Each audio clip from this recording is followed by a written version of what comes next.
Hello. Good morning, everyone, or good afternoon, good evening, depends on where you are. Thank you so much for joining. How's everyone doing? Good, bad. Happy New Year, by the way, everyone. Uh, my first global hack week for this year, are actually the first global hack week of this year as well. And my first session, I see some familiar names. So, well, thank you so much, everyone who is joining back. And I see a few new names. And welcome. Okay, so hopefully, before we get started, and before you ask me about this, like what am I showing? What is this? Why am I a motivation killer or something like that? Please check into the event. And oh, someone has actually just read it. Oh, perfect. Even I read it like today morning, and I was like, you know what? This goes perfectly with my session title. So I think it would be a very good idea to start with it. I saw it on LinkedIn. Yes, it was one of the sponsored post, not sponsored, promoted posts for me. And I was like, wait, what? And then I saw the reply, and I was like, interesting. So, yeah, this is what I wanted to start with before I go into anything else. So, step one, please do register for the session. Should take like less than a minute to register. And perfect. Hello. I remember. Yes. Okay, cool. So please register for the session. And this is what I want to start with. Uh, Someone on Twitter, now called as X, posted this. And we got this reply from someone who is very well known person. Okay. Like IBM chief scientist, leading research leading researcher. Let me just put my phone on mute. I don't know why it decided to not be on mute. Okay. Best having originated the term and best and practice of object oriented design. So, someone who has been in the industry for quite some time says that we are entering the third golden age of software engineering. So I believe them. Okay, someone who has seen more than me, definitely, I believe them. So I think nowadays there's this whole fear of, if AI can do everything, every JavaScript code that I write, every Python code I write, do I even need to learn software engineering? Do I even need to learn the basics? And perfect timing for this post. And the answer is yes, you should. Okay. Because it's not about someone else can do your job, it's about how well could you be in understanding what this other person or the AI bot has done.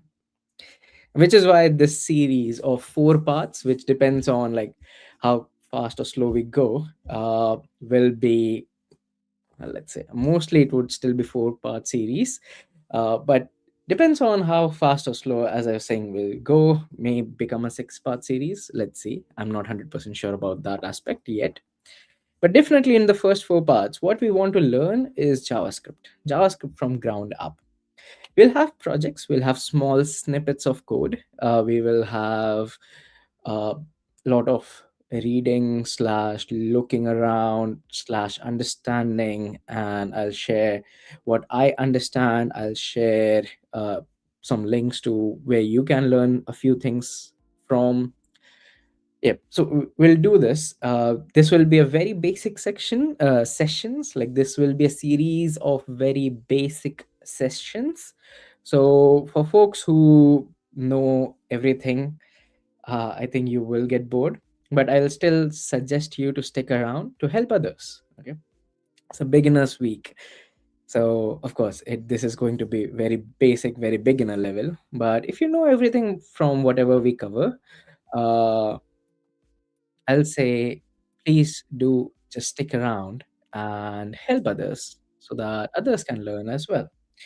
So yeah, from that perspective, we are going to get started. Okay.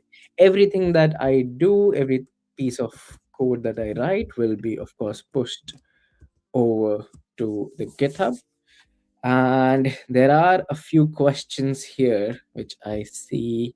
How many, like, do we get swags? Do we get, how many even do we need to check in to get basic swags? I would redirect you to ghw.mlh.io uh, to understand everything about it. Uh,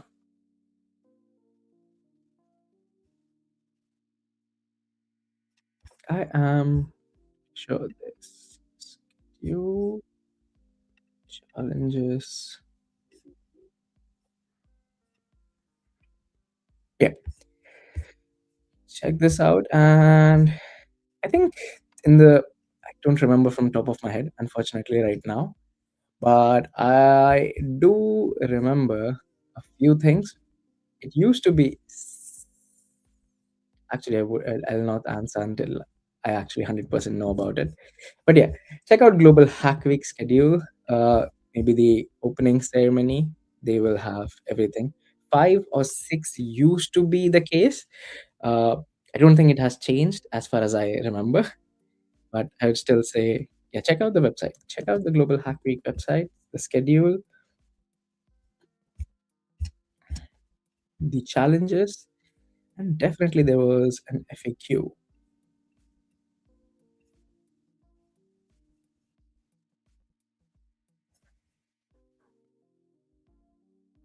Mhm.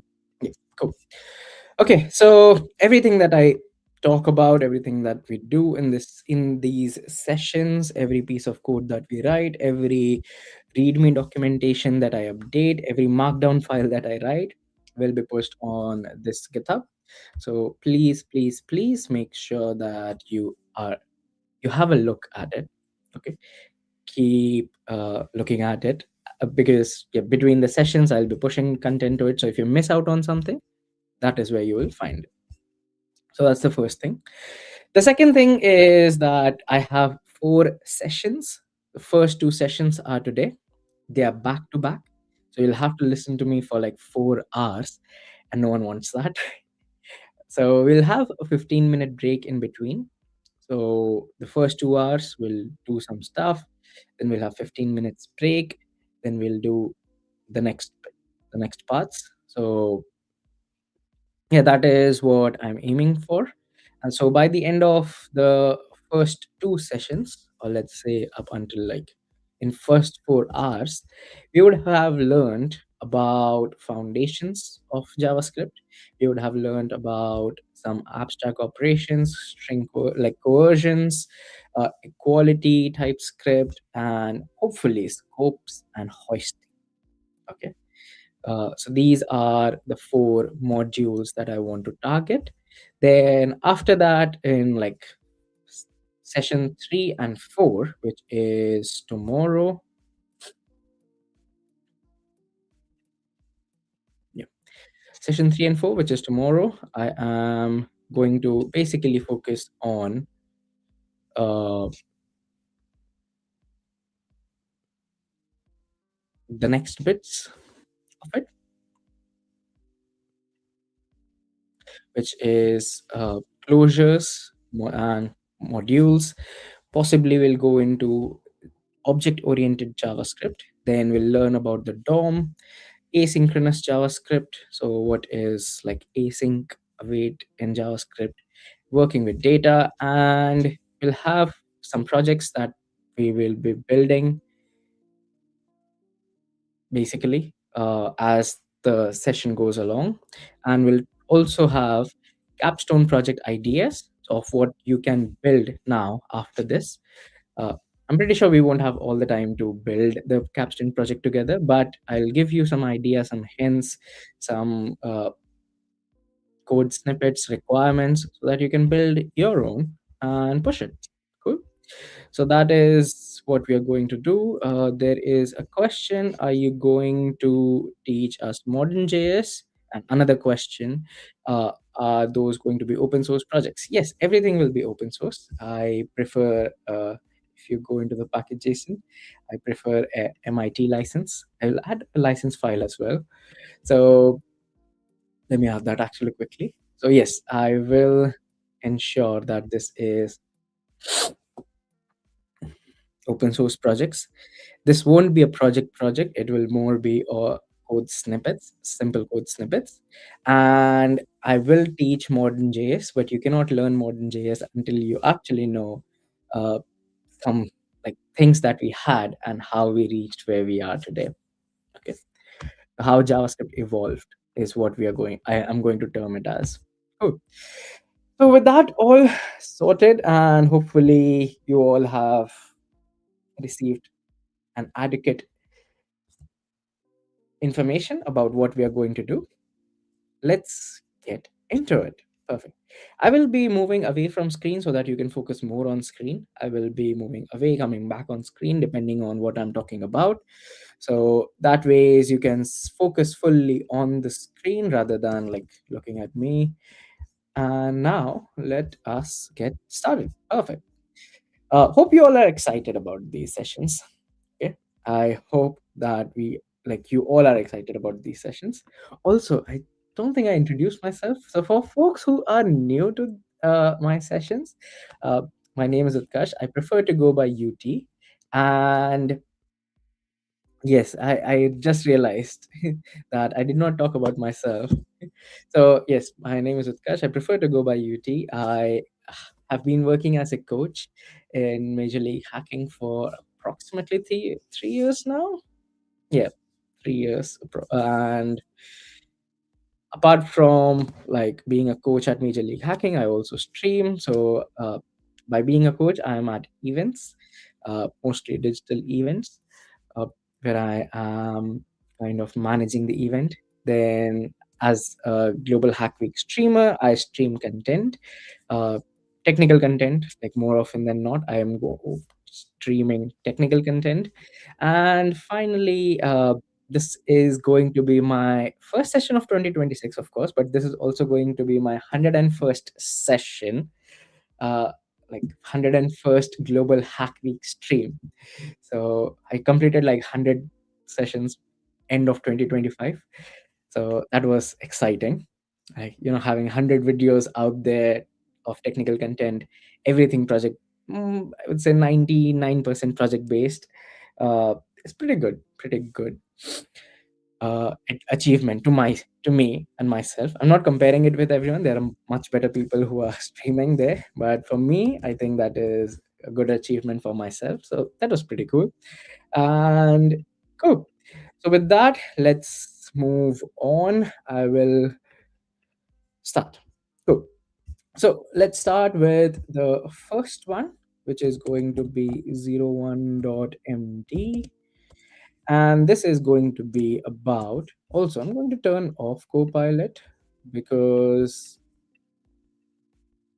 I don't want it to write, I don't want it to write up. I want myself to tell you. So we'll start with module one, the foundations and types. Okay. Or actually, yeah, no, I think this is good. So foundations and types. And this is where I come back on screen. Okay, so the foundations and types, what we are going to talk about is specification of JavaScript and what it is.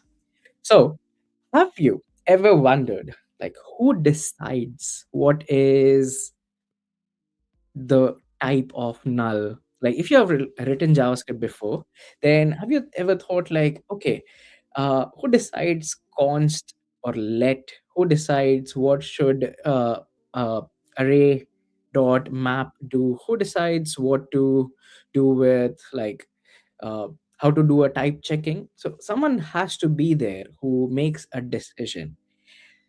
So that someone is TC39, which is Technical Committee 39 of ECMA International. Now, what they do is they maintain something called as ECMAScript, which is not really JavaScript. It is, as I said, ECMAScript. So what does that mean, and how does that tie to JavaScript? So ECMAScript will start with, like, let's take a look at ECMA International first. So it is kind of a community which works towards standardization of a lot of things. They have a ton of committees, they standardize a lot of things, and their 39th committee is the one that standardized JavaScript or ECMAScript, let's say. So if you go into committees, you will see there's TC 57, 56, 55.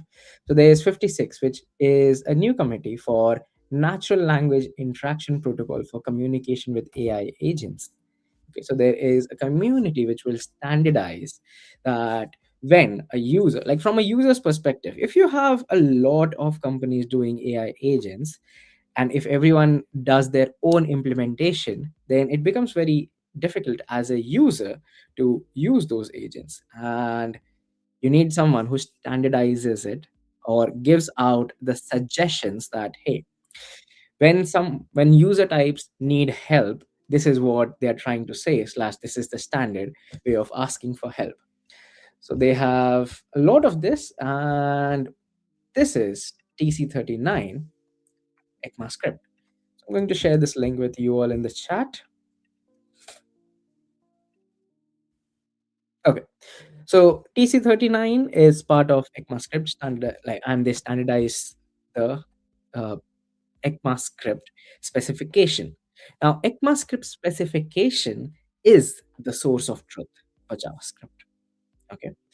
Now, I keep saying ECMAScript, but then I also say JavaScript, and it might become confusing. So let's clear it out first.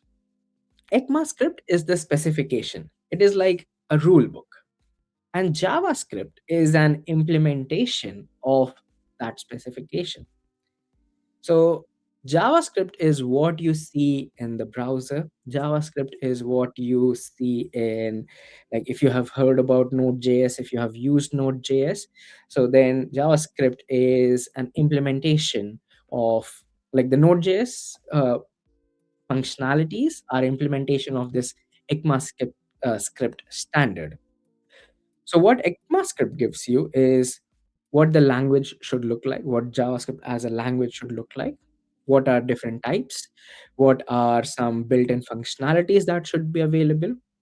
So it talks about what is arrays, promises, objects, uh, async, await, nullish calling. Like, if these words don't make sense, let's just say that they talk about everything that the language, the JavaScript coding language, should have. That's what they give out, the syntax, the rule book. That if someone implements their version of ECMAScript called as JavaScript v3 or something, then they need to ensure that the language supports all these technical requirements. Okay, so it's a requirements file, it's a rule book. You can call it anything that ways. And interestingly, ECMAScript does not talk about DOM APIs. Okay, it does not talk about fetch.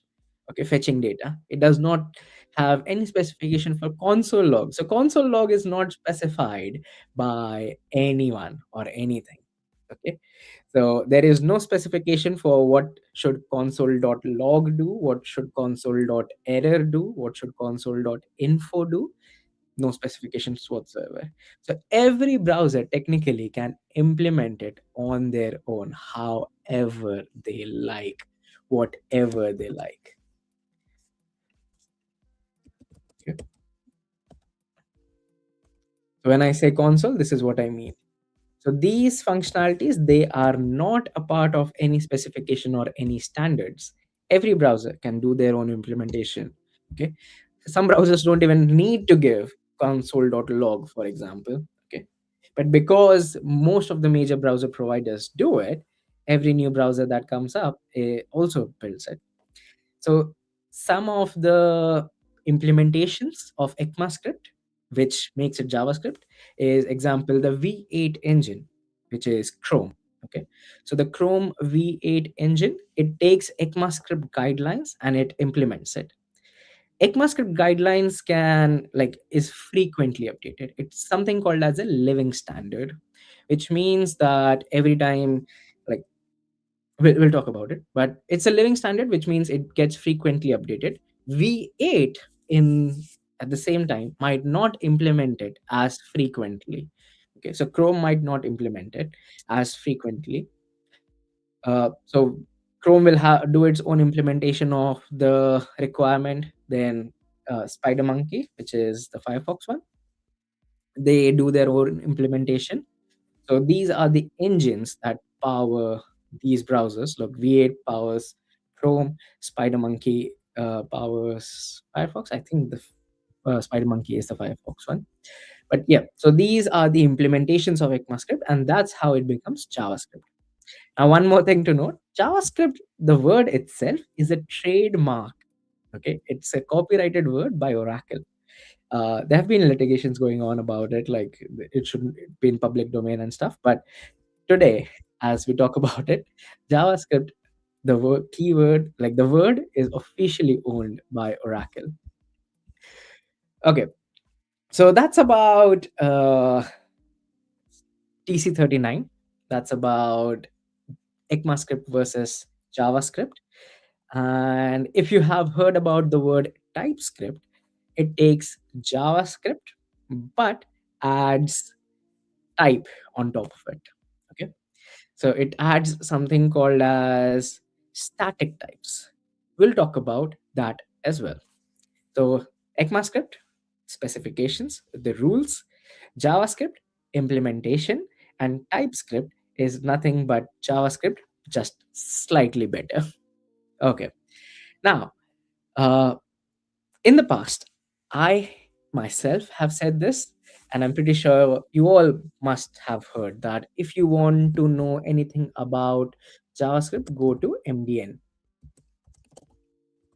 right? Like, I'm 100% sure every one of us have been here. And that is not wrong, okay? Like, going to MDN is not wrong. But is that the source of truth? Not really. What is the source of truth then? Since ECMAScript or TC39, sorry, since TC39 makes all the rules, then there must be a website where they can actually uh,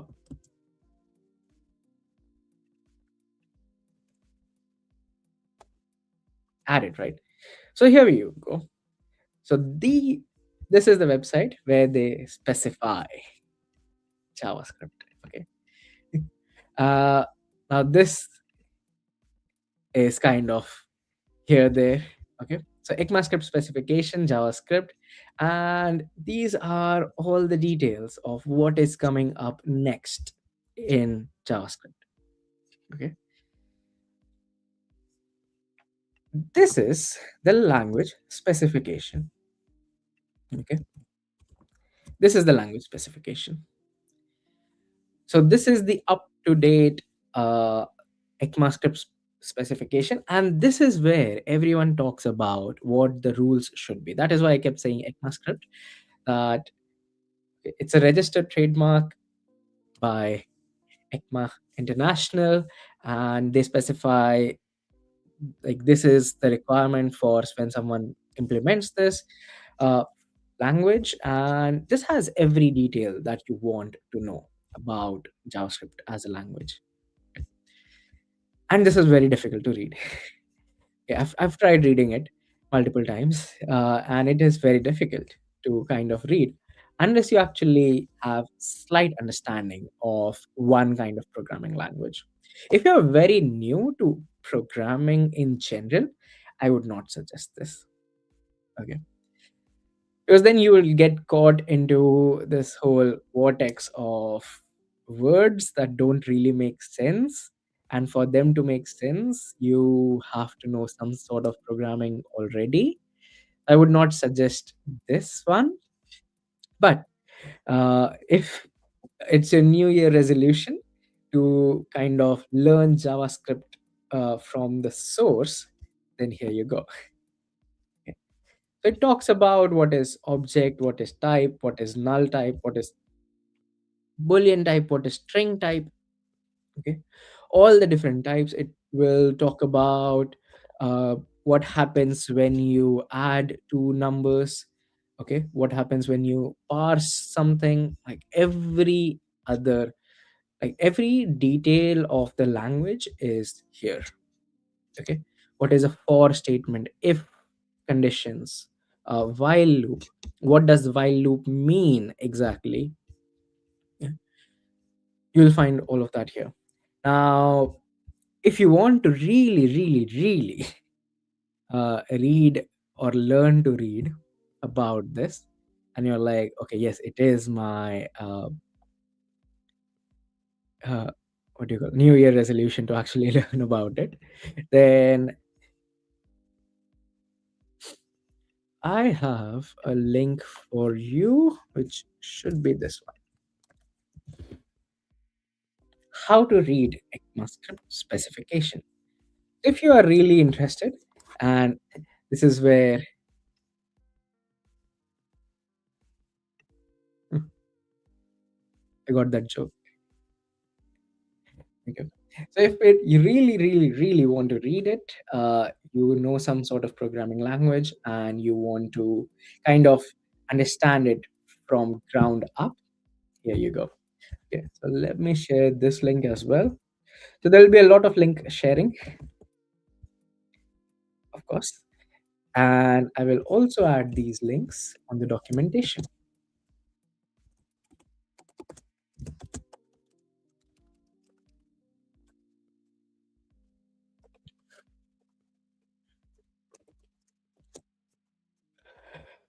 Okay, so the links are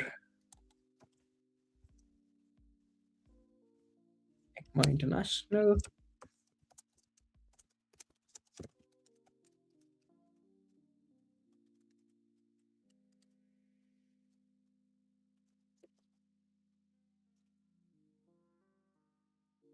Perfect. Then we talked about TC39.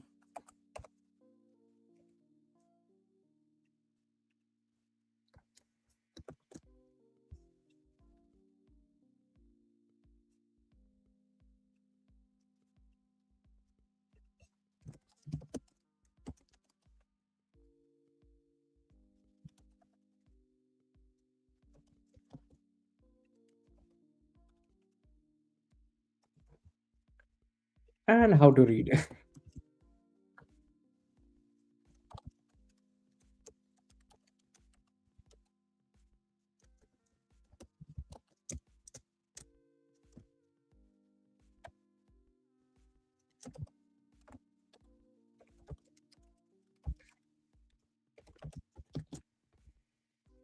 Go.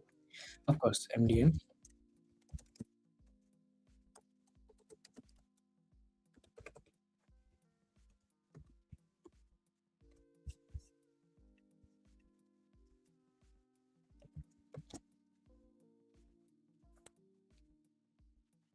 Go. So these are few links that I've shared. So let's go over to this. How do you read it? So simply, what you need to know is one of the operations. Uh, so let's say you talk about substring. Okay.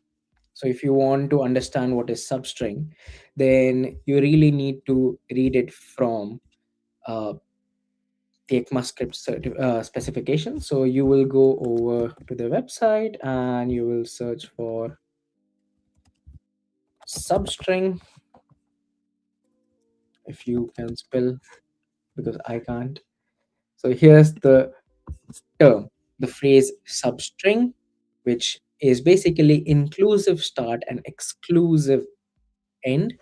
Then it will talk about okay, if you have to implement it, then it should be basically convert this object to a string, start from index start and running to, but not including index end. Okay, so there we go. So now you know that for a substring, it needs to start from somewhere, like it should take into account the start but not the end index. Okay, or through the end of string if end is undefined. Okay, so if end is not provided as a value, in that case it should go up until the end of the string. What is a string, what is undefined, what is nan?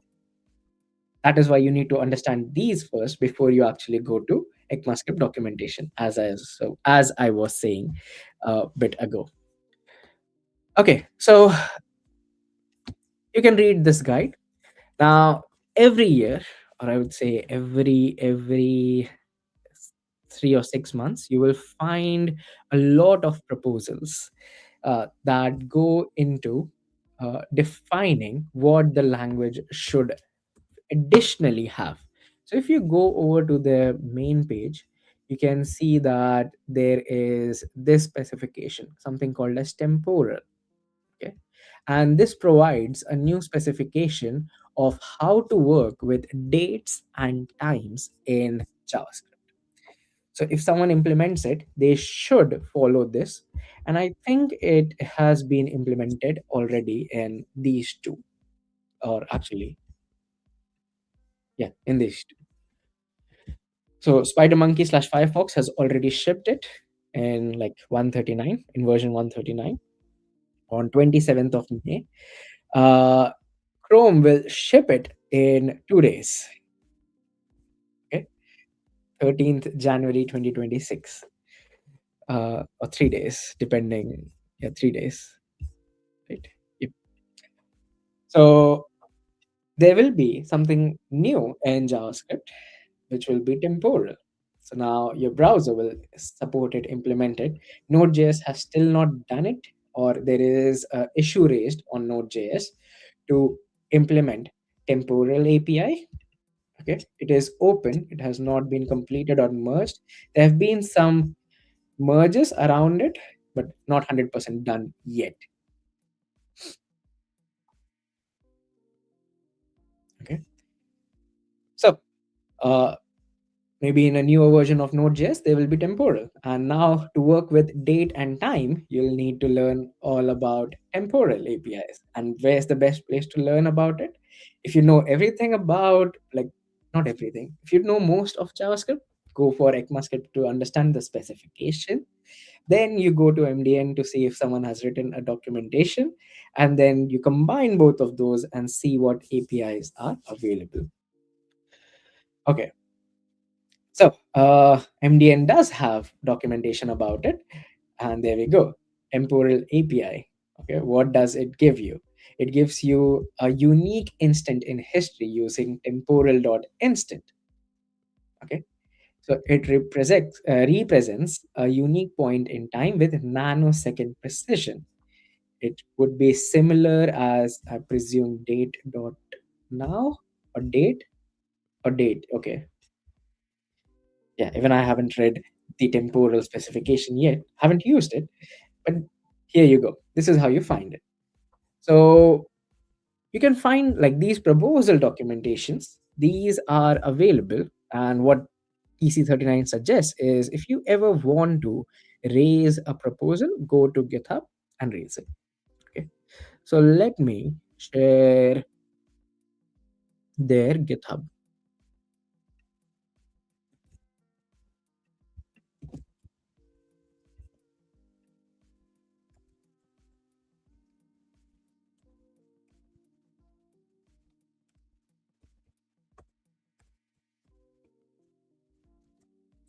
Okay, a few things. So the first one, this is what I shared right now, is a list of all the finished proposals.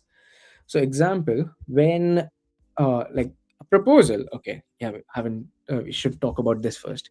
A proposal goes through certain steps. Okay, And those steps are basically stages. So there's a stage 0, which is called as straw person. Okay, that stage is called a straw person. And in that stage, basically someone asks, what if we had this functionality? Okay, and this in this case is x, or unknown at this point. Okay, so what someone says, like, what if we have this particular functionality, and then there are more people who are interested, or the person who has asked the question also has a solution, and what they give you is a proposal. So that is stage 1. Stage 0 is asking the question of what if we had this functionality. Stage 1 is formally exploring that idea. Okay, then in stage 2 you draft the proposal. So you will write down the specification. You cannot break any existing functionalities. Okay, you cannot break anything that was pre-existing. You have to always go ahead. So you will ensure that you're not breaking anything. You write the specification. You write like what it would do in these certain scenarios. And then as part of draft, you also have to add some tests. Okay, and then you have a candidate, kind of a release candidate, I would say, where what you say is, or show is, that here is an implementation which follows all the specifications, and we need it to be kind of be addressed, or like it has been accepted. But like at the end of draft state, I would say it has been accepted or rejected. If it goes into the version 3, which means they have accepted the idea, everyone is happy with it, people are interested in this idea, they want to implement it, and that is when the implementation happens. So when the implementation happens, it is compared with the specifications, that the list of specifications is the implementation following all of it. And how do you implement it? Use JavaScript. Right? Use JavaScript to implement that, whatever you have said. You write functions, more and more functions. You write object-oriented programming. You will do certain things, and what you end up creating is a API which uses some primitive way of writing uh, for it. Okay, and once that is done, it goes into stage 4, and like when implementation wise everyone is happy, working fine, and can be implemented in browsers, can be implemented in parsers like babel or something. In that case, it goes into a finished stage, and when the next version is uh, released, okay, it will be like, okay, we'll meet up and we'll see all the proposals, we're happy with it, and it will be published in some certain year. And this is what we have. So that is what I've shared with you. So these are the finished proposals that have reached the stage 4 and are included in the latest draft of the specification. So after the draft is published, basically you will see it up on the, where did I, up here. Okay, you will see it up here. And then you need to find companies or candidates who are willing to kind of add this implementation in the browser. So at the implementation stage itself, you are going to have an implementation, but someone else should be willing to pick up that implementation as well and implement it in one of the browsers. So as you read a bit ago, Temporal was picked up by Firefox first, they implemented it. Chrome has picked it up, they are going to implement it. Everyone else will follow. Okay. So, yeah, so that is about the, like, that's how any new API, any new functionality, I would say, of the language JavaScript comes into existence. Now, so far, any questions, anyone? You can see all these finished proposals, finished, finished proposals right here. Another thing to note slash, kind of interesting is, when do you get interested in this? Like, when should you kind of look into something and be like, okay, I think this will go ahead and you want to kind of comment on it, or you want to build your own what's the word, implementation of it, read the implementation and stuff like that. So that, I would say,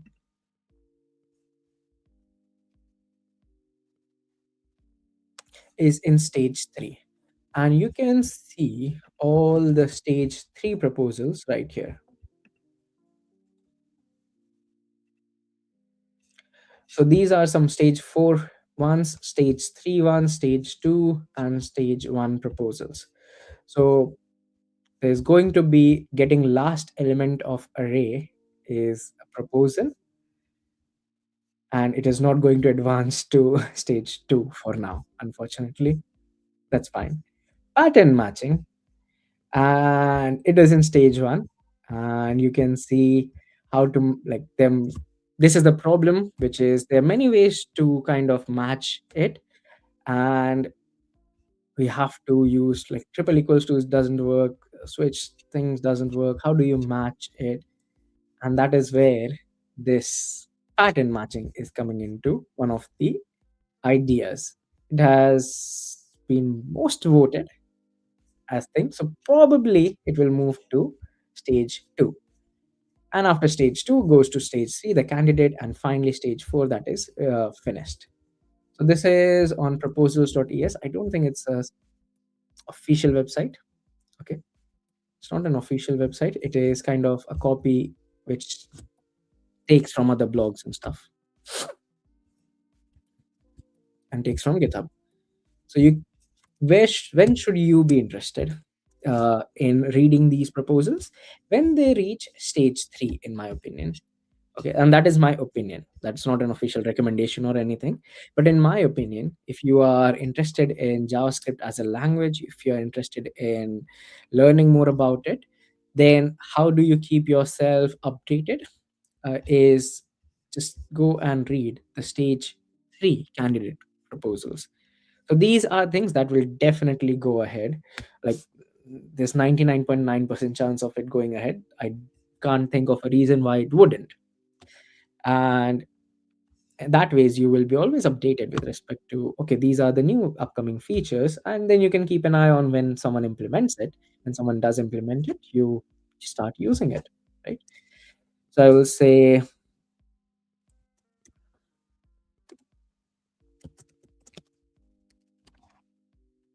ECMAScript proposals. You can find all of that on this particular link. Did I share the link? I hope I did. If I didn't, let me share it again. Perfect. So this is all about the ECMAScript proposals, when to find it. Actually, I should align it in this way, right? So how to read it, all the proposals, and all the proposals, finished proposals. It's also available on the GitHub. So it's not like this website is the only source of truth. The official ones will always have source of truth, right? Uh, which is this one.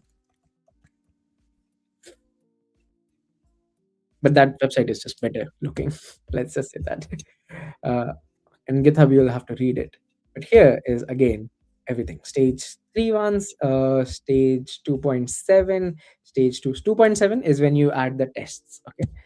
Uh, stage 2, and is there a stage 1 proposal list? I don't think it's here. Okay.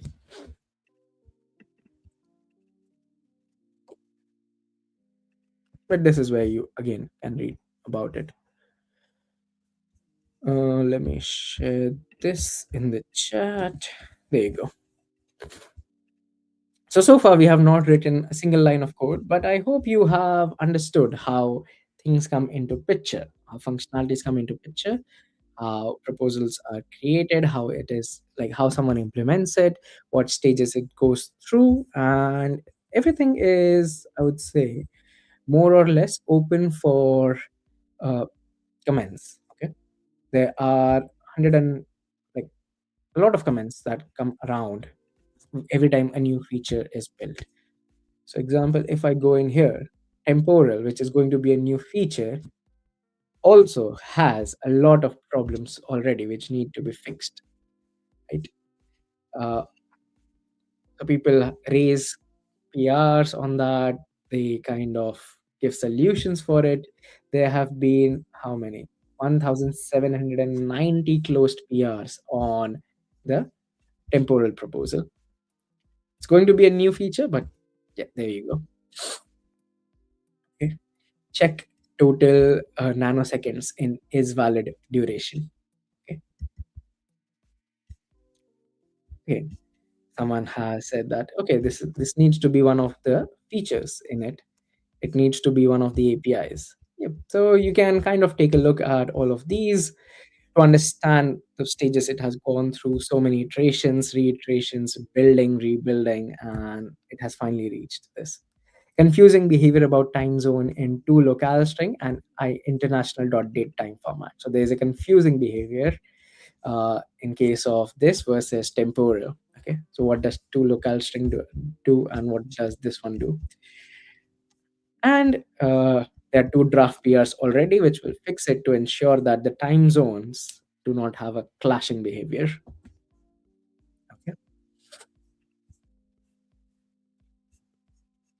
Okay. There's going to be a temporal quick reference documentation.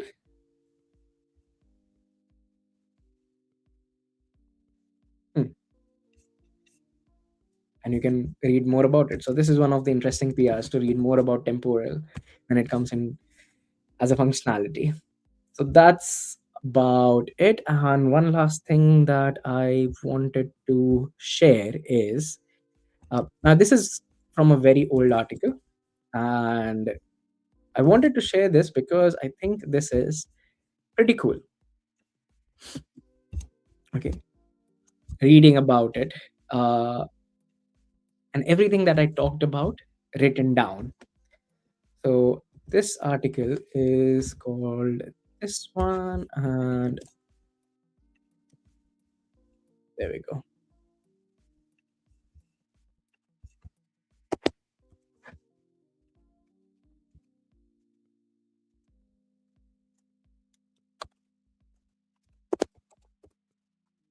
So everything we talked about, everything that I said about uh, reading ECMAScript specification, understanding is on this blog. Okay, and talks about implementation, different stages. So stage T0, 1, 2, 3, 4. When it goes up in there, this website is now no longer functioning, unfortunately, which is why I shared the other ones. And it talks about some of the interesting proposals, which already I'm pretty sure we all have used at some point. But it talks about from the time when it was not implemented slash just implemented and how it went through those stages. So array dot includes. Okay. So previously, before includes was one of the features there or one of the functionalities user had to use index of. Now it is now includes, and async functions, await functions. These all went through a lot of these things, and all of it is noted down in this blog. Okay, so definitely have a quick look. Some community, some of the community members wanted top level await, so it changed from something what it was there to something else. Okay, previously you had to do it in this format, but then and then do it, but now you can kind of call it. Okay? Immediately call it. So a lot of things go through it, go through these iterations because it's again for the community. So if you are not happy with the proposal, then well, it doesn't really help you, right? When you work with it. So that's about a lot of introduction. Hopefully, I did not bore you all. Now, I am going to say that we had a 1.1, the specification, which is TC39 and ECMAScript.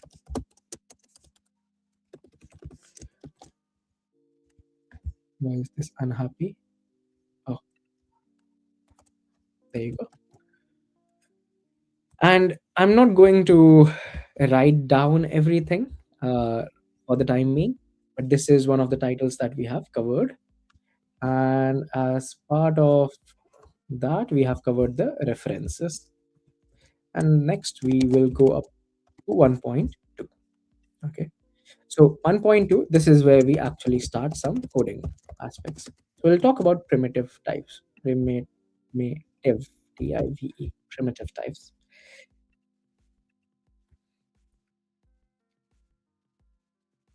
Okay.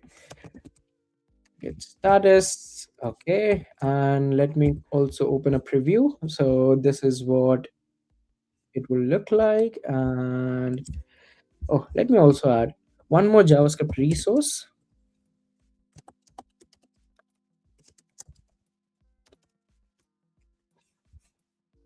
that you must have heard about, but let me just add it formally here. Is right this.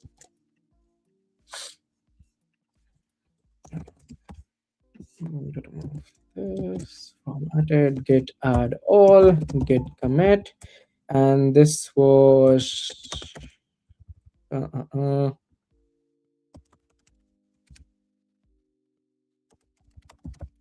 added foundations. Actually, should I rename this to 01 underscore foundations and types.md? Perfect. I think this is better.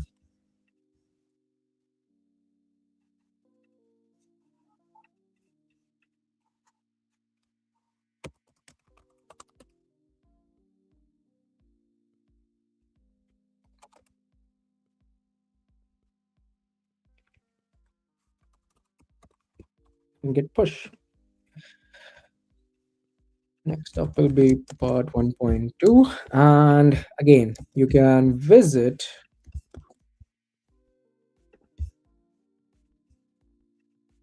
the GitHub and you can get all the links that we talked about.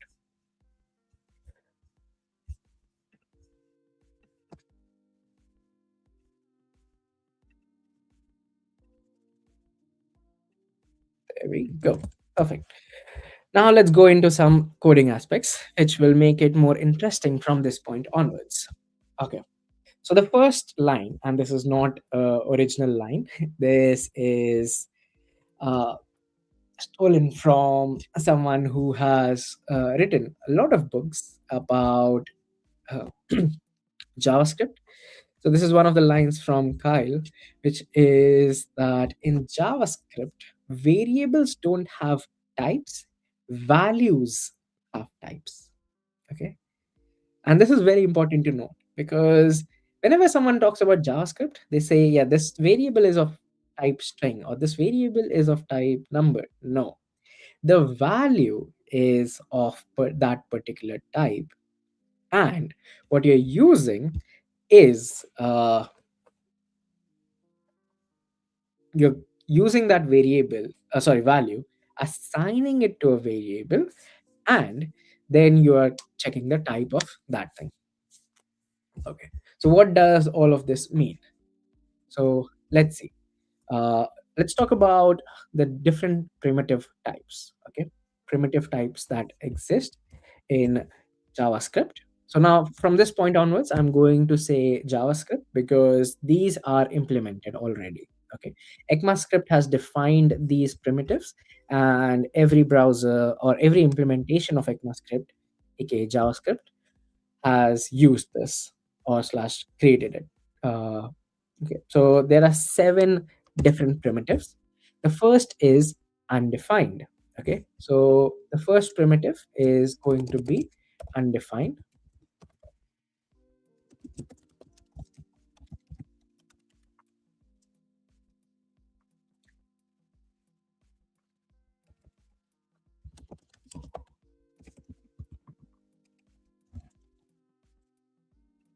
And in this case, I am going to also create 01 underscore companion dot js.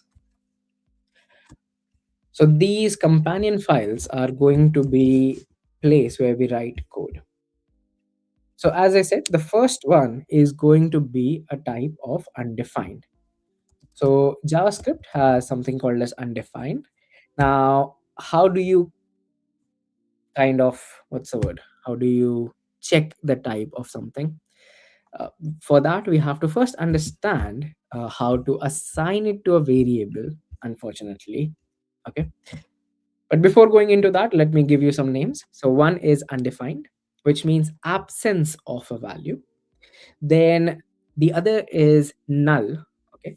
Null means it is intentionally absent. Third is boolean, which is true or false. Fourth is number, and it includes integers, it includes floating point numbers, which means decimal ones, it includes infinity, it includes uh, nan, which is not a number. Uh, so these are numbers. Then we have big int, which is basically number, but a huge, very huge number. And then we have strings, which are basically UTF-16, okay, which is another standard. Okay, uh, UTF-16 code units, you can say that. And then finally, you have symbol, which is unique identifier. So these are 7 primitive types. Okay, did I miss anything? Hopefully not.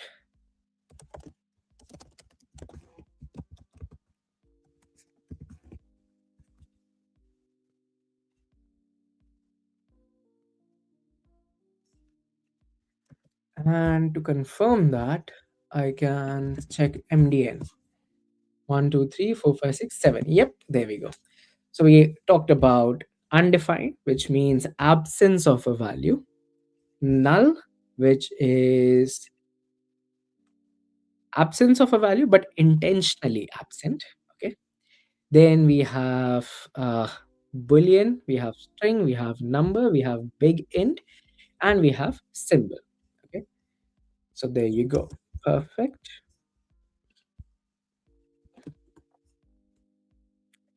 Okay. So now, as I said, values have types, the variables don't.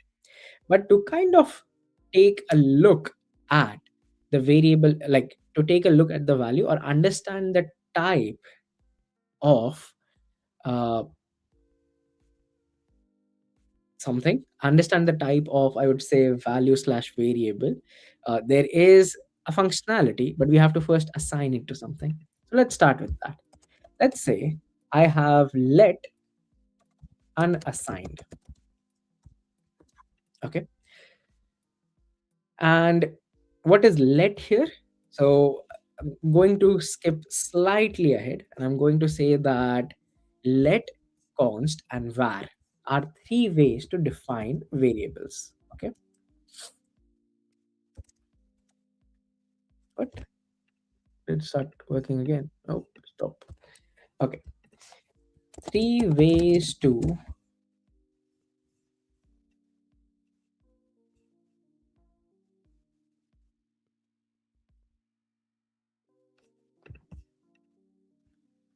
define a variable.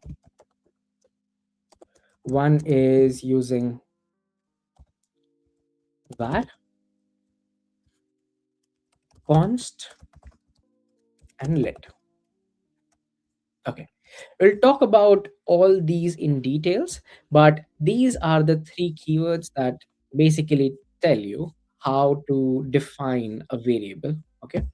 What is a variable? I'm going to use the very basic implementation of a variable. It is a way to store a value. Okay. You store it, you store this value in some sort of word slash, or as we call it, a variable name, and then you can use it rather than using the value itself. You are going to use a reference word that you have written everywhere else. Okay. So these are the 3 ways to kind of I would say define a variable. We'll talk about what's the difference between these 3 ways very soon, but for the time being, let's just say I've used one of the ways, which is let. and I've created a variable unassigned. Okay. So let unassigned. Now, what is the type of this variable? That's what we need to understand. So to do that, I'm going to use something that has not been specified, but I am still going to use it. Okay. So what has not been specified? Console log, and I'm going to say type of unassigned.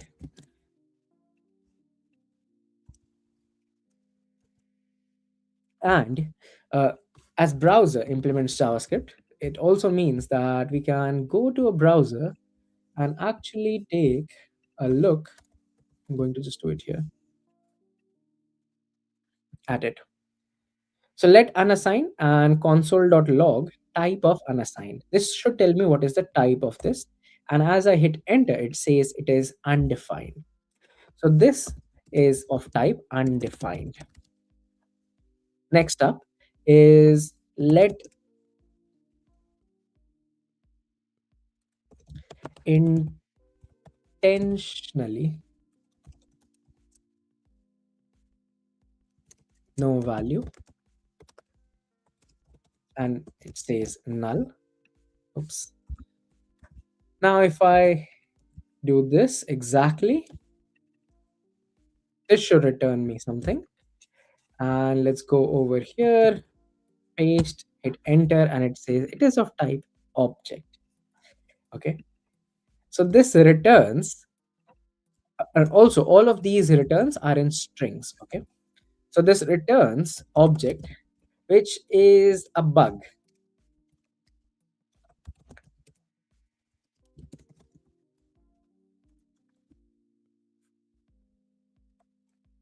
It should have returned the actual type, which is what's the word? Which is exactly one of the primitive types, which is null. But unfortunately, it returns object because it, and that is a historical bug, but it has been left there for compatibility. Then we have Boolean, which is true or false, and that will tell you, like, if I do type of true, will tell me it's boolean. If I do type of 50, it's a number. If I do type of undefined, it is of type undefined. If I do type of null, it is unfortunately object. If I do type of 59.45, it is also of type number. If I do a very big number, example, if I do a type of 1, 2, 3, 4, 5, 6, 7, 8, 9, 1, 2, 3, 4, 5, and n. Okay. So a very big number, in that case, it is of type big int. Okay. And if I do type of global hack week, then it is of type string. Type string is written in these inverted commas. Double or single doesn't matter. So if I do a single inverted comma, that is also of type string. And finally, to write a type symbol, you will write symbol and you will say that there is a unique ID.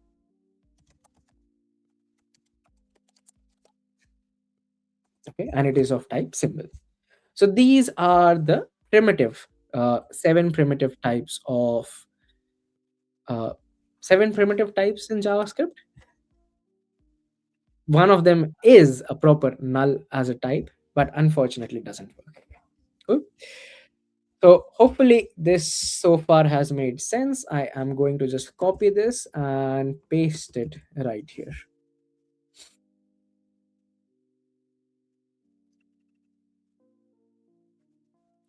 All these are the responses. So I'm going to just put comment. Okay. So double forward slashes puts a comment. So I'm going to just comment them out and put it next to them. I'm going to copy this one.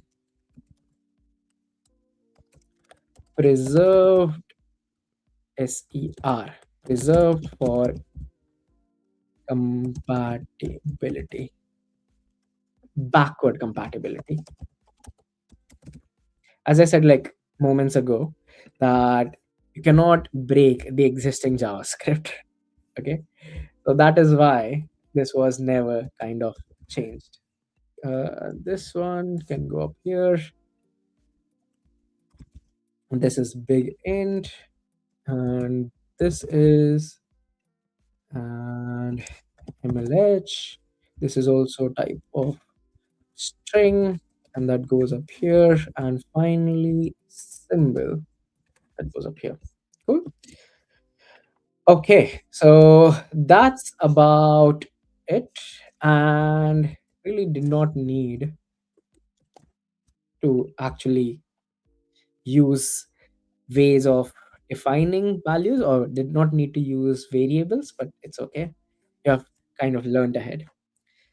Okay, so next up is, as I said, we have to learn what, like we should build something of from whatever we learn. So I'm going to basically have a 00 underscore learn node.js. Okay, now some of these things are not going to make sense, but that is okay. uh, for the timing, if you're new, then it won't make sense, and that is completely fine.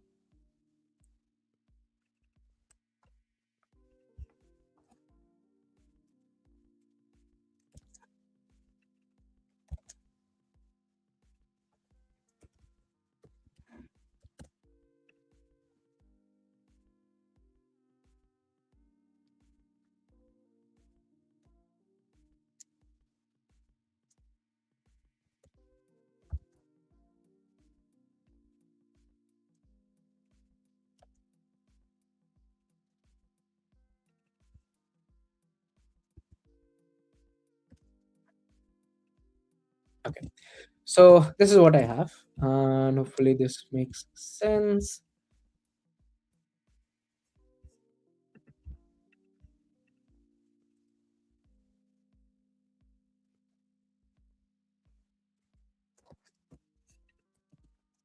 Okay, so this is more of learning what we have done. We have not done objects or arrays, but that is fine. What I want to focus on right now is everything that we have learned so far. Can we kind of implement it, or as we go on learning, can we implement whatever we are learning?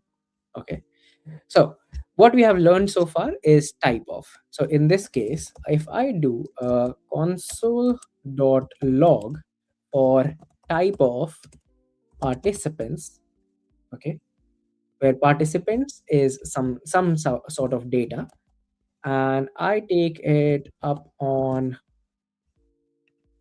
my browser and hit enter, it returns type of object. Okay, something called as object. It returns the type as something called as object. Now, I know that we haven't reached that part where uh, we will extract data from array. So what I'm going to do is I'm just going to ask around. So what is the type of this ID? That is my question for you all. What is the type of this ID? The answer should be number. What is the type of the name? It is of type string. Country is also of type string. Joined at is also of type string.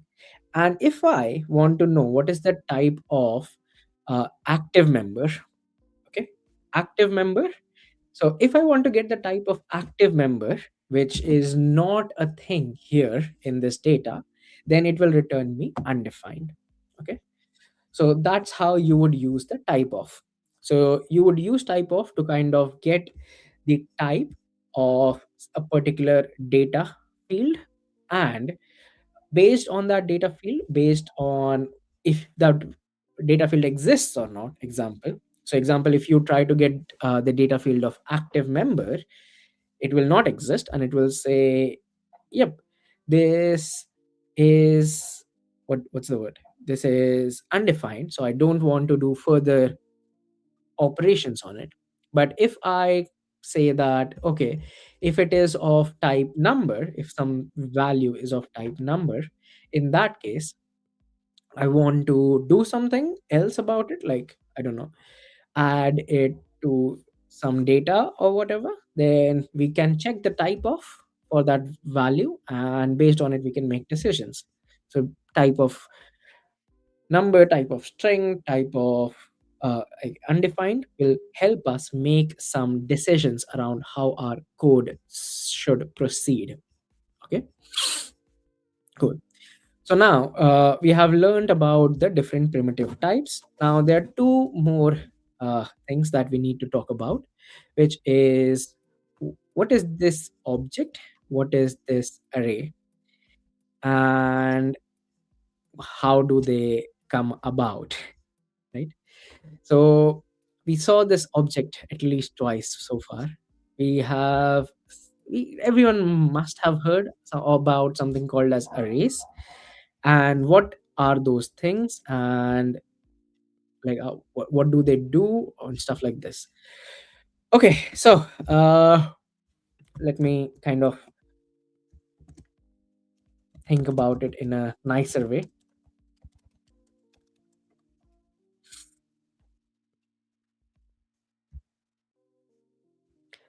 Okay, the best way to understand it is that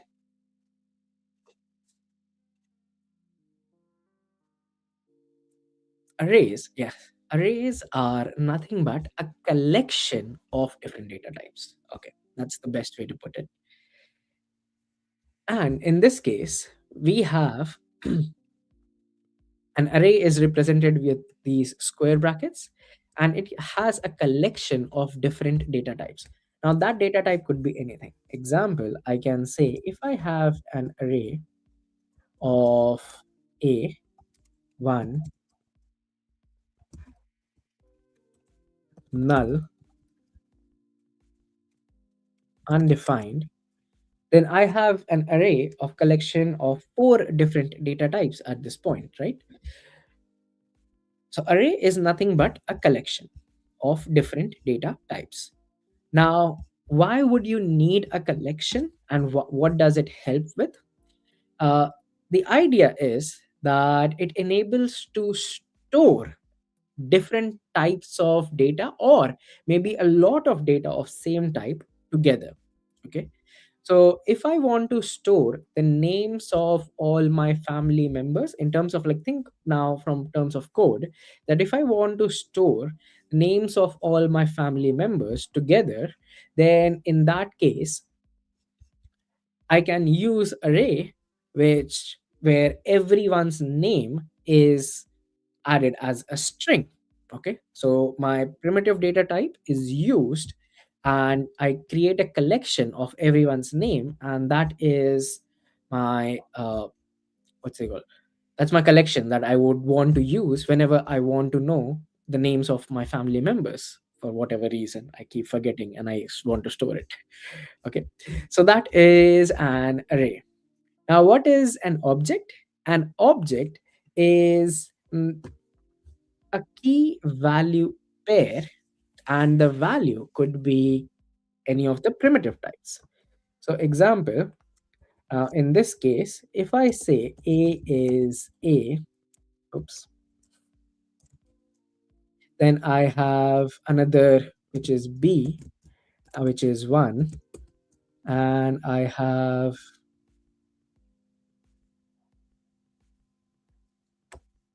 another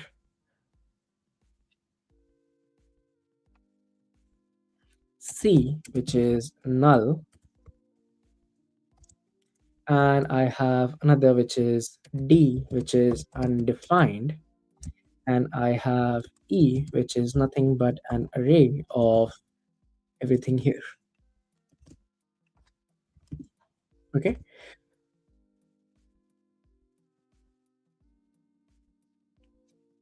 uh, ignoring that bit, ignore the error. I can assign it to some variable. So let's say const my object equals this. So now if I print out my object, here you go. So it has these keys and it has a value. The value can be a primitive type or it can be a collection type. Okay.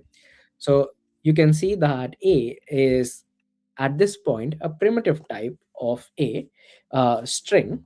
Okay. B is of primitive type number. C and D are also primitive types. And E is of type array.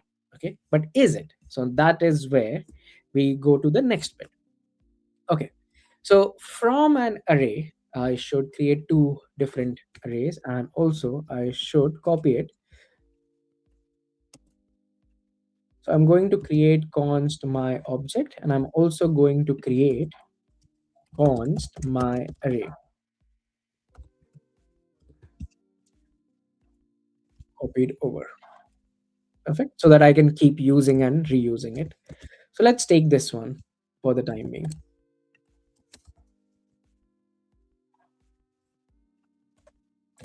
Now, const my array, I want to know what is the property, what are the different values inside it, and I want to know the type of each of those different values.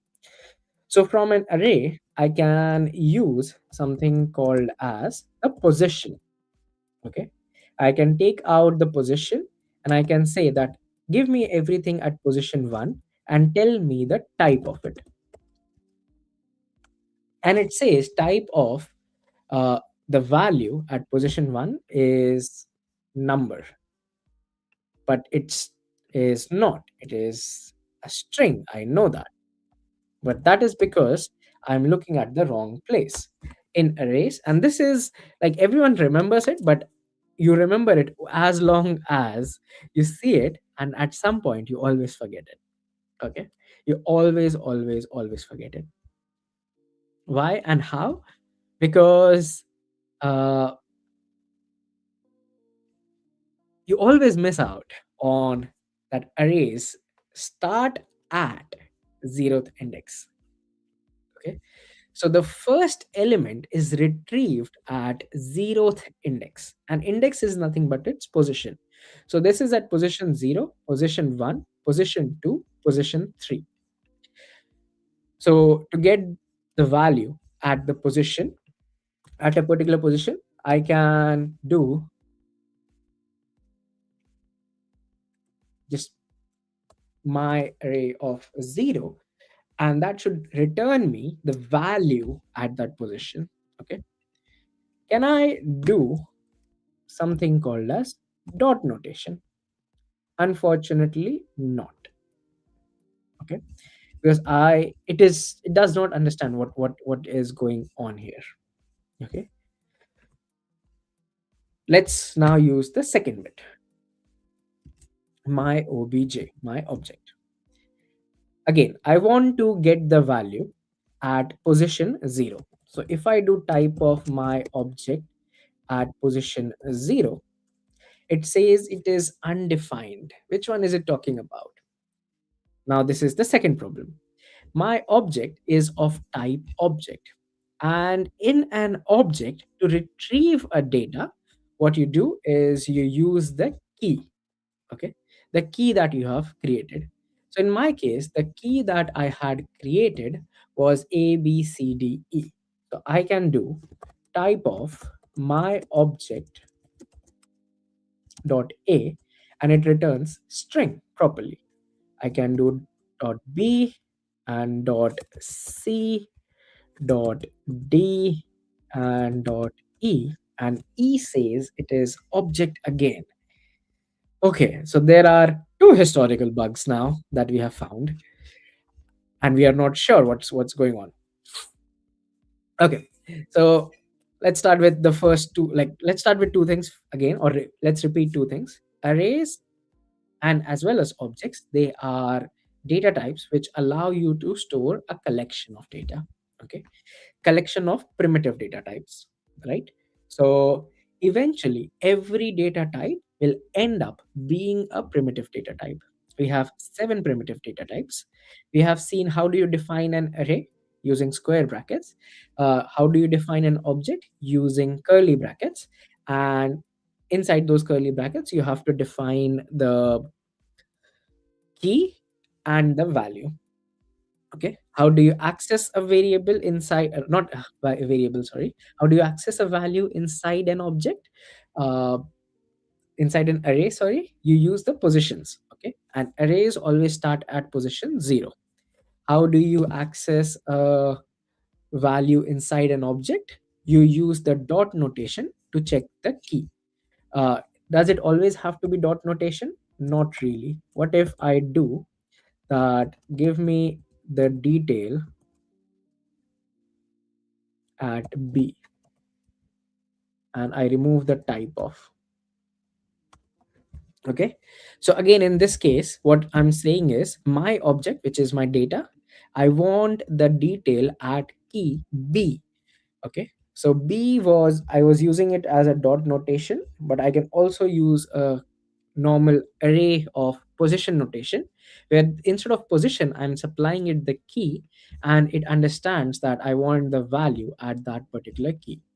If I tell it that give me something at position z or a key z, then in that case it returns undefined. Okay, so that is also another thing to note. So far we have seen that this is what is array and object, and they are collections. Now the question is the type of. Okay, why is type of object, or which is the key value pair, and type of array is also an object? Okay, why is that? Now historically, okay, historical reasons. uh,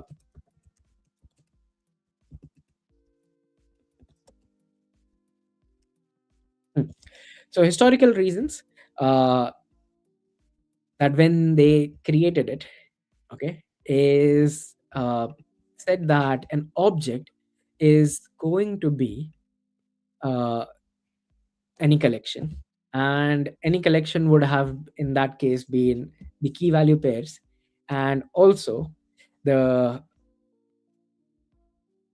what's the, an array which is collection of similar value or different values. And the problem that came with it is they, since they only define the type of as generic object for most of the things, when they created arrays they were like, oops, missed it.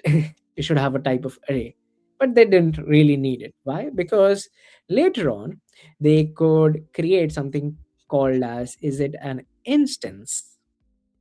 Okay, or array dot is array. So one of the most popular ways to check that you would have seen is, if something is an array, it depends on if the array dot is array, where array all capital is basically a function. So array dot is array should tell me if something is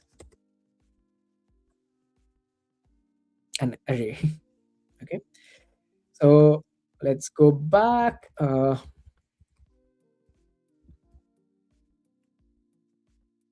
My array, and I can do this. If I do object, the my object, and I try to do this, that should return a primitive value of false, saying no, this is not of type array, this is of type object, or a different type. Okay, so this is like, this dot is array is another specification that was added, I'm pretty sure very later than it should have been.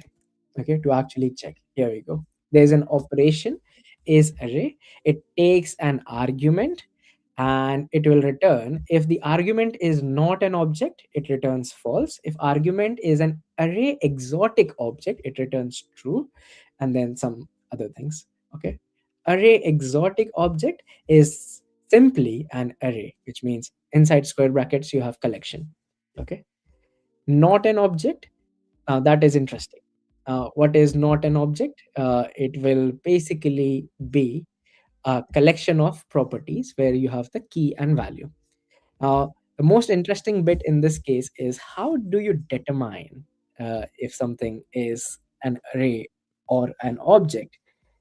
Uh, once you're like, what we are doing is we are passing something, and we are saying that we are passing some data that we have created, and we are it's internally going to check and tell me whether it is an array or an object. So that implementation would be very interesting to note slash have a look through.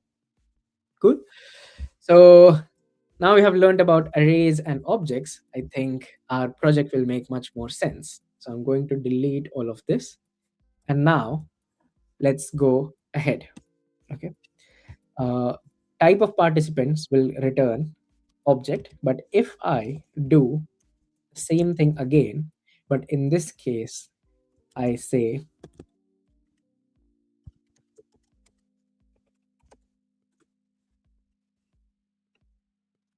this should return me true. Let's check it out quickly.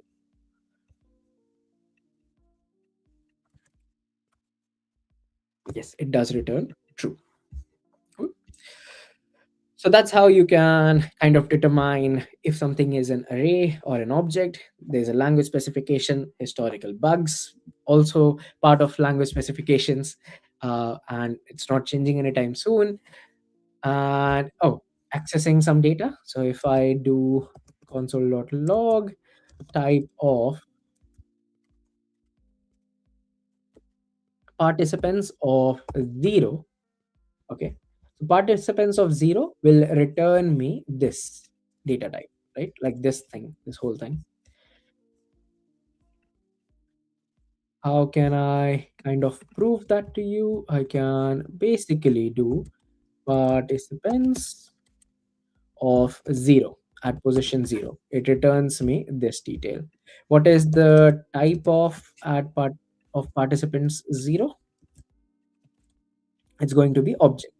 But after this, and this returns me object, if I do dot country, then it returns me string because this like it is of type string. But if I do dot id, in that case it will return me a number. If I want the value, then I can just remove the type of bit, and that should return me the value, right? So these are a few more things that you should know about. And I am going to just put it here as comments.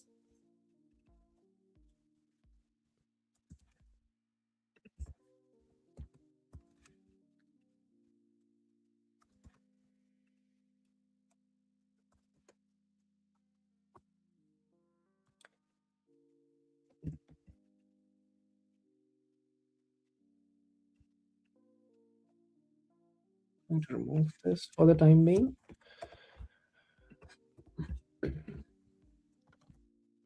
Okay, cool.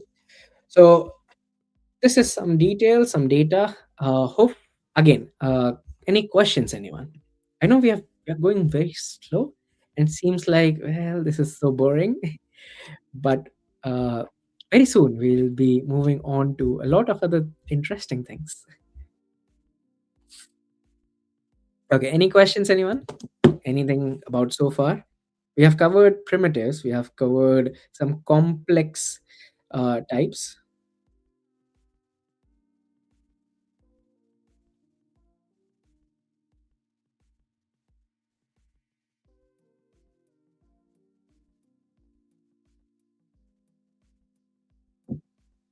Okay, I was replying to any questions, but so far it doesn't seem like any questions again. That is good. Perfect. Let's move ahead.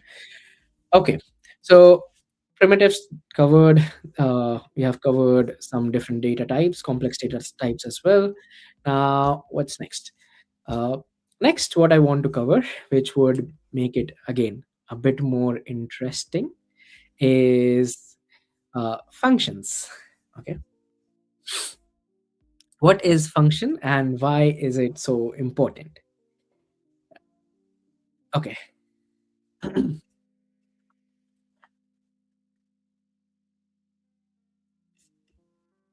Hmm, let's think. Let me think. How do I explain it in an easier format?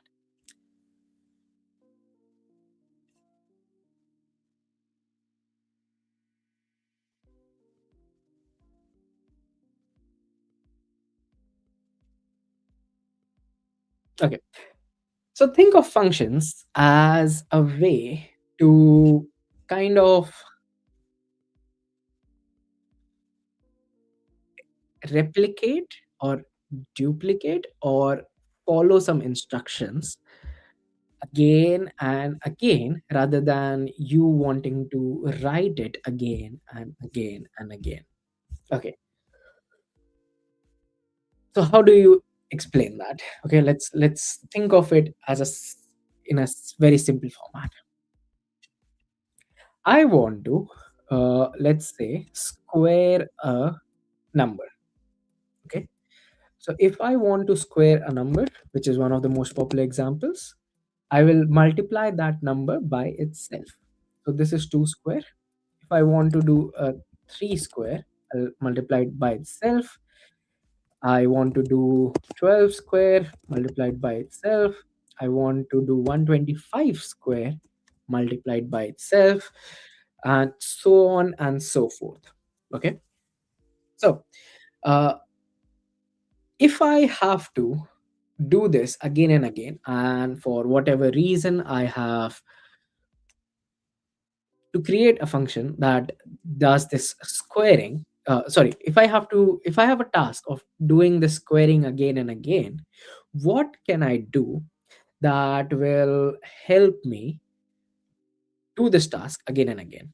Okay. Also, if you might notice, I have completely used something which I have not actually talked about, uh, which is this multiplication operator.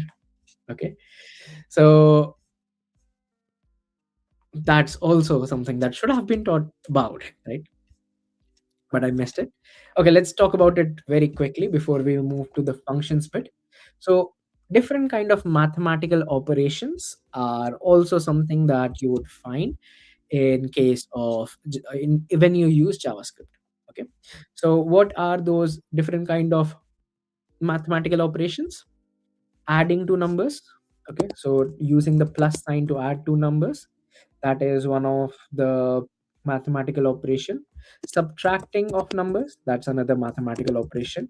Multiplication, we don't try to x3 because now x is not exactly defined, so there is star which defines the multiplication. Division is one of the things, so you can use the forward slash as a division symbol. You can also do comparisons, 2 less than 4 and 2 greater than 4. These are some of the comparison operators. Then comes some logical operators. So we have used some mathematical operators. Uh, this is not like, this is not all of them. There are much more. Example, if I say 3 less than 3, this is false. But 3 less than or equal to 3, then it is true. uh, 3 greater than 3 will be false, but 3 greater than or equal to 3, that is true. 3 equal to or greater than 3 is not a valid operator. Okay, it is not formed, like it's a malformed arrow function, okay, as it says, because this type of symbolism is used for something else. But yeah, these are some other operations. Then comes some logical operations. And oh, before we go into logical, so we saw like 3 greater than or equal to 3, which gives us true. How do we completely check it? We can use double equals to verify if the value on left and right is exactly similar. Would now double equal to works for strings as well. So GHW double equals to GHW, that works. Okay, string comparison is also a possibility using double equals, but this is something called as loosely checking. Okay. uh, there is in JavaScript you can also have a strict checking, and that strict checking comes with triple equals to.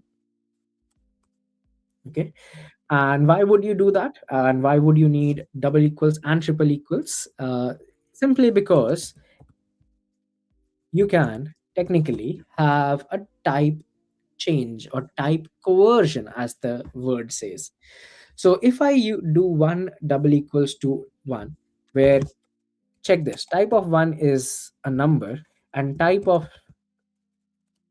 this one is string, and I'm trying to see that if the value, okay, if this is equals, okay, I'm trying to see if this one which is of type number is equal to one which is of type string, and it says yes it is, because double equals 2 is saying that it is actually equal. Okay, now in this case, what is happening, or why is it com- comparing it, and why is it saying that yep this is equal to each other? And that is because something called as type coercion. So to read that slash understand what is it, we should go and search for, if I can type coercion, C O,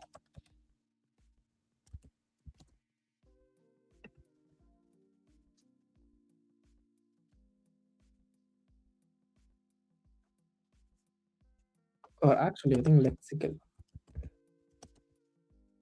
lexical grammar. We'll need to find somewhere which is of number conversions. Yep, there we go. Number conversions, and this will have all the details of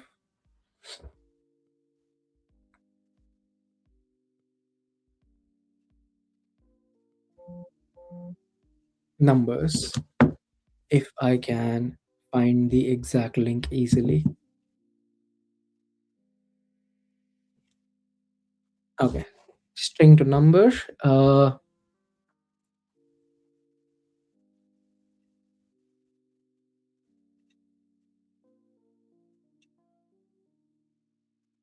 Really?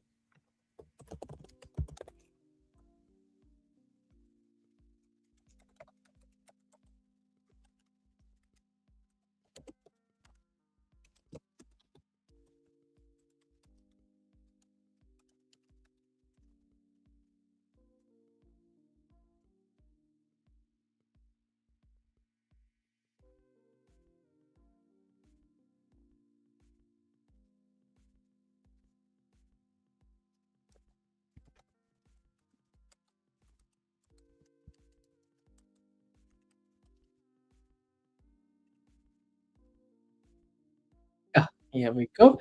Equality expressions. I was like, what is going on? So equality expression, and this is where we need to like read and understand it, like what is going on here. Okay. So if I go into function definition, assignment, target type, evaluation, and this, okay, evaluation.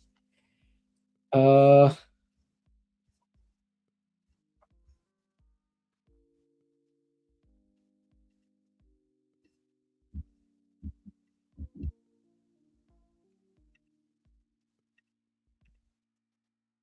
okay, doesn't really yeah, here we go, finally. Loosely equal. Ah, took some time finding it out, right? But there we go. So loosely equal, what it takes is like, this is called as loosely equal, which is double equals to, and it takes, if x is a number, which is, let's assume, something on the left hand side, and y is a string, return is loosely equal x, and convert the y to number. Okay, if x is a string and y is a number, in that case return is loosely equal, convert the x to number, and y, like leave y as it is, okay, which was a number, and tell us if they are loosely equal to each other. And then you have the definition of what is loosely equal somewhere up, uh, sorry, what is two number, somewhere up here. Okay, what is that two number, converting to number does. Okay, so here we go, talking about loosely equals.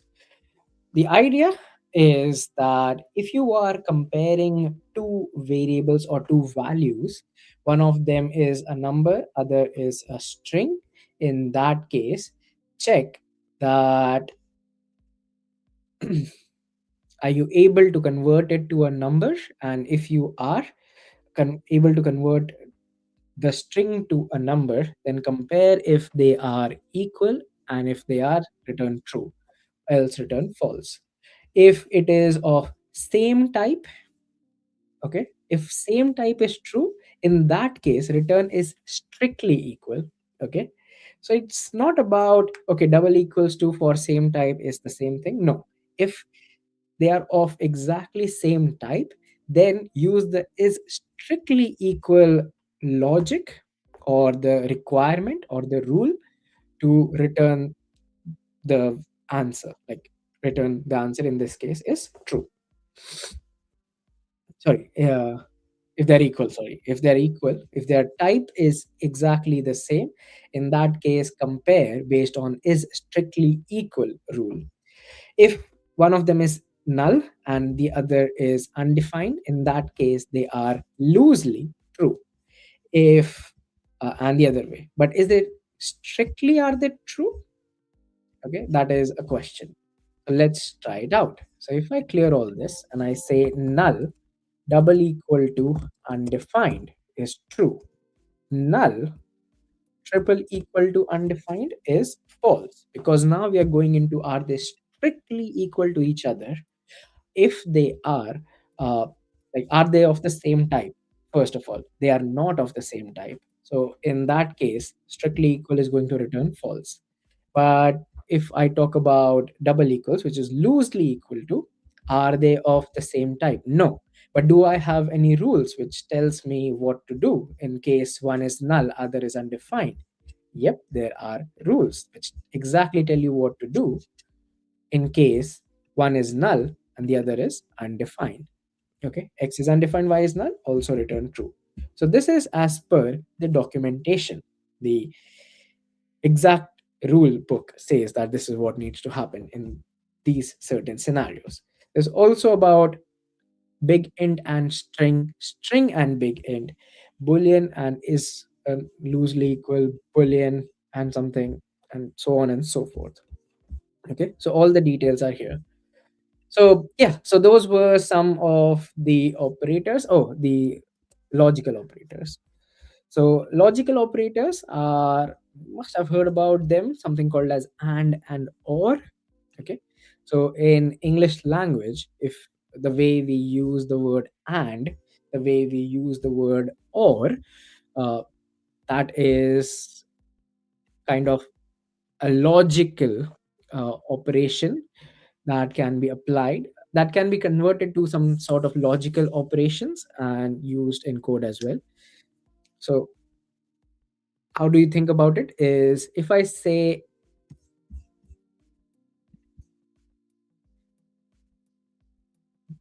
Major League Hacking and Global Hack Week are part of Major League Hacking, then it means that both of them are true.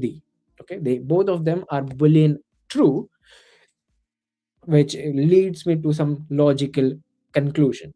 Okay, so and or not, these are three logical operators, and what they can be used is to reason about some sort of booleans. Okay, now that boolean can be in some sort of statement, it can be a value, it can be anything, but the idea is you use these three logical operators and or not to reason about something.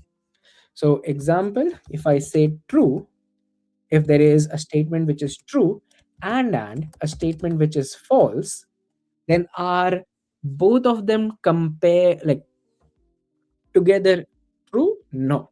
Okay, so in this case if I say I have ice cream and I don't have ice cream, false, then in that case I really don't have ice cream. Okay, uh, the other way is if both of my statements are true, In that case, of course, the logical answer says that if my first statement is true, my second statement is true, then eventually my argument is true. Now let's go with or. So if I do true or false, if my first statement is true, my second statement is false, my argument is still true. My first statement is true or my second statement is false. Okay, false. Okay, that's what I'm saying here.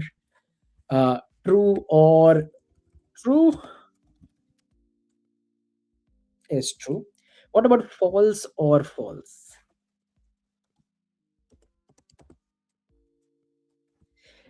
First statement is false, or maybe second statement is false. My argument is false. Cool. Now, the last one is the not operator. Okay. So, what is the not operator? So, not operator is used as an exclamation mark. So, you do not of false that converts it to its logical opposite, which is true. So, that means not of true should give me false. Now, where would you use it? uh like use these things multiple places, but let's say one of the ways to use it is 1 plus 1 uh minus 4 double equals to 2, and 10 into 5 double equals to 50 returns false. But in case I make it or, then it says one of these expressions, either the left hand side or the right hand side, is true. The okay, so that is why oring returns that it is true, and in this case says that one of these expressions on either side is false, then together they are false.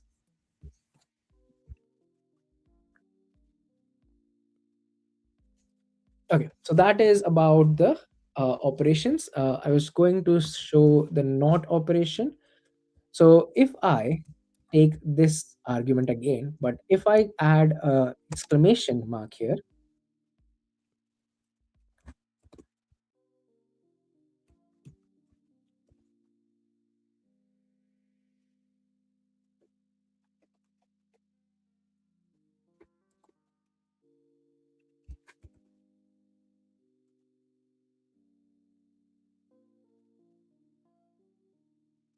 this would be a bad idea. Let me think of an example. 1 plus 1 not equal to 2. 1 plus 3 not equal to 4. Not equal to 2. And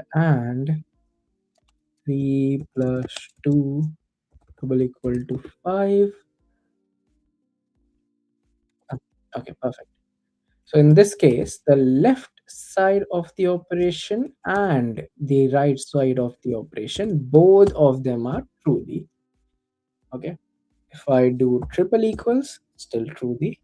Uh, okay, so now this one is basically confirming that the left side of the operation results into a value which satisfies this condition, and the right side of the operation, again broken down into left and right, returns a value which satisfies this condition, and together they return uh, what do you call return true. Okay, so this satisfies the condition, which means this is true. The this satisfies this particular condition, which means that this is true. The and true, like true double ampersand true returns true. Okay, so that is where you would kind of use it, and also the explanation of not. Okay, so we started this because I had to talk about functions. Now, functions, as said, that if you have to do some sort of operation again and again, in that case, can you create something which does this operation for you? And that something that kind of repetition or repetitive behavior can come out of functions. Okay, so let's create a function. So to create a function, you have to use a keyword called as function. Then after that, you have to give it a name. So let's say in this case, I'm going to give it a name called as square. And you can either give it some parameters, okay, or some inputs, or you can also skip those inputs. Inside the function, you have to return a value. Okay, in our case, let's return 2 into 2. So now every time I call the function square, it will return me 4. Okay, because I'm only returning 2 multiplied by 2. But if I want to enhance this function so that it takes an input called as num or number, then it multiplies that number by itself. Now if I call square, just like that, it will say it's not returning a number, there is some fault, you're missing out on something. But if I now give it 3, it will return 9. If I now give it 56, it returns 3136, 55, 3025. So now we have created a function, like created a way of not doing those things, which is like 55 star 55, because now we have delegated it to a piece of code which does it for me every time it is called. Okay, perfect. So with that understanding of functions, before we end this session, I want to use it to kind of build something for ourselves. So this is fine in here. If you want to do multi-line comments, you can do forward slash star star. Okay, so this is called as multi-line comments. What this means is that comments are spread over not just a single line but multiple lines. Okay, so everything inside this is not going to be evaluated. Single line comment is 2 forward slash, multi-line comments is forward slash star, and then ends with star forward slash. Okay, you don't need 2 stars. That's something that your this one will recommend. Uh, your IDE will force you to add it. Not force you, but suggestions. Yeah, suggest you to add it. Okay. So I want to create a function where I want to validate the participant. Okay. So let's create a function for it. So the function, you have to start with a name. So it will be validate participant. Participant, if I can spell. It takes a participant as an input.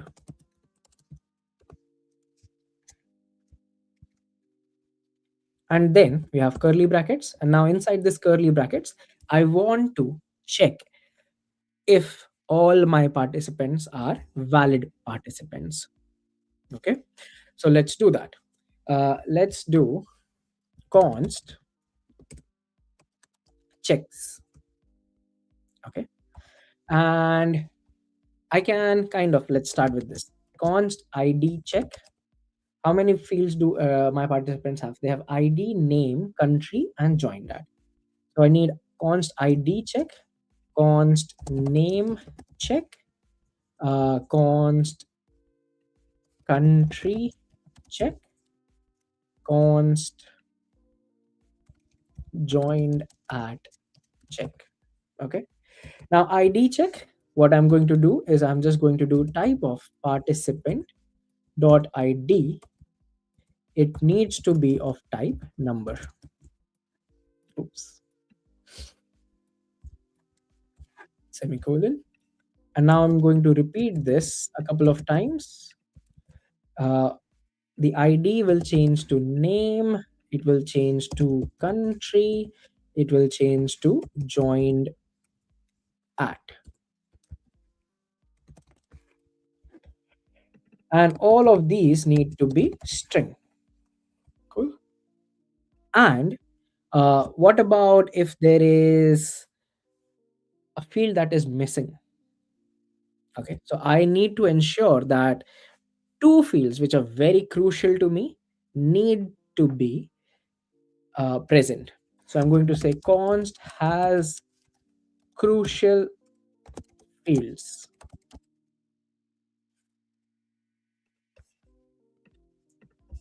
Okay. Now the crucial fields in my case are going to be that the participant needs to have ID. Okay. Which means participant.id cannot be undefined, and logical operation again. Okay. So logical operation. Participant dot name cannot be undefined. Okay, so these are two things that I really like. These are crucial fields for my data, so I'm checking for them. And now finally I want to return, okay, if this is valid or not. So I need to also kind of confirm const is valid. Okay, in that case, if id dot check has passed and name check has passed and country check has passed and joined at check has passed and it also has all the crucial fields. Okay, so these are all the things that need to be true the, which in case if all of it is true the, I can return is valid. Okay, so I'll return the variable is valid, which if you see my IDE already understands is a boolean. Perfect. So now let's try it out. So I'm going to do console.log and I'm going to say validate a participant and I'm going to pass it. So how do you pass some value to it? I can say participants. From the array of participants, I want to give it the 0th participant. And similarly, I'm going to, instead of this, I'm going to pass it a random value. Okay, where ID is going to be 1 and name is going to be test and active since is going to be date of today 2026 01 10. Let's try this out. So I'm going to copy all of this. I'm going to go over to my browser and I'm going to hit enter. The first one says that the validate participant of participants of 0 is true, and the second one says it is false, which is correct because ID has to be of type number. Unfortunately, in this case, I've passed it as string. Okay. So if I change it to of type number, do you think that will help? Nope. Now the name of test, uh, it's of type string. That is true. So it has an ID and name. And active since is one of the fields which is not actually checked. So that's not a thing. Has crucial fields participant.id and so ID check should have passed. All of the other checks should have also passed. This country check and joined at check failed, unfortunately, which means that my required fields are not there. All my required fields. What if I actually give this user some required fields? So what was that? Country and join that. These are also my required fields.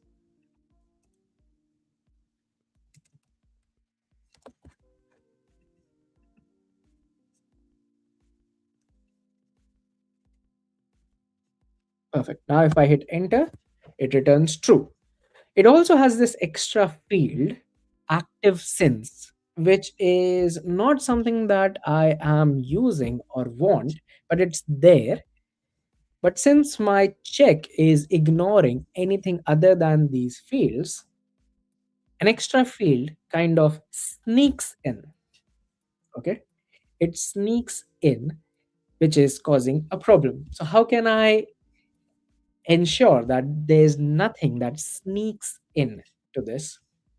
So one of the things that I could do is I can see all the keys of my object. Okay. So now this is a homework because we are at end of time and I need to take a 15-minute break after this. So currently, if I take this one, so this returns true, which is correct. This returns false, which is correct. This returns true, but has extra field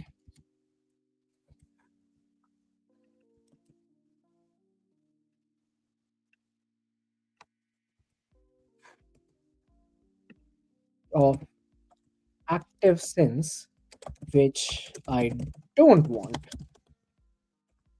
So task improve validate participant so that only it ensures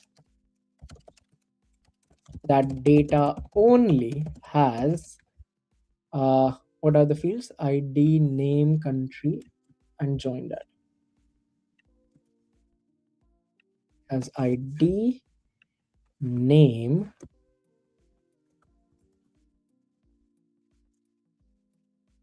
country, and joined at. Nothing additional. This is a to-do task. Perfect. So let me push all of this. We have created a function. We have used everything that we have learned so far. I've tried to ensure that there is nothing extra that I've added. This is about accessing a value from an object. We have learned that. Not equals to, which is also something that we have learned, and double ampersand, which is logical and, that is also something that we have learned. So I think this is good. Uh, what we can do in this case is improve the definition. Okay, so we can say that this has a, actually I'll talk about this after we come back from the break. Ignore this. Okay, and there's a to do task, and let me just push it. Git add all, git commit, and this is at the end of session 1. We have added companion and learn JS and git push. Let me come back on screen. So this is the end of session 1. By the end of session 1, we have understood a function, we have used a function, and I have given you a to do task. There is nothing, no prizes for winning here, but after we come back from the break, which will be like approximately 15 minutes break, uh,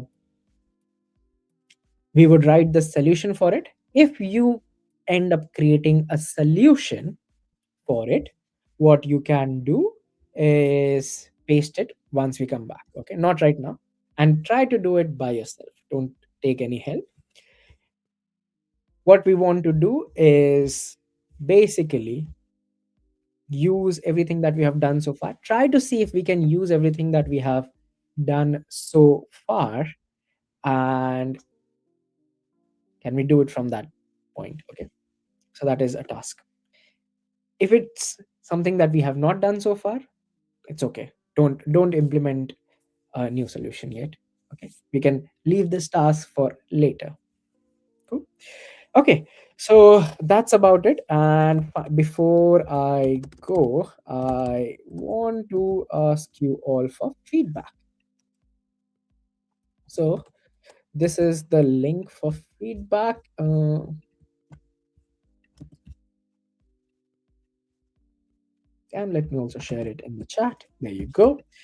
So a feedback will help kind of give me a better idea of what you all liked, what you didn't like. So any constructive criticism will be welcome. This is JavaScript from ground up part one. So this was JavaScript from ground up part one. Provide your rating, provide your review. Should take less than 5 minutes to actually fill the whole form. And I wait for any constructive feedback that you all might have. If you have any words of praises, that would also be good. Uh, if you have some suggestions on what I can do in terms of speed or what I'm talking about, that will also be helpful. If you have any if you have any bad comments, you can put it there, but I would be heartbroken if I see something. Okay, that's just a joke. Like, please put your honest feedback there. Yep. The time for me right now is 1:05 p.m. here in London.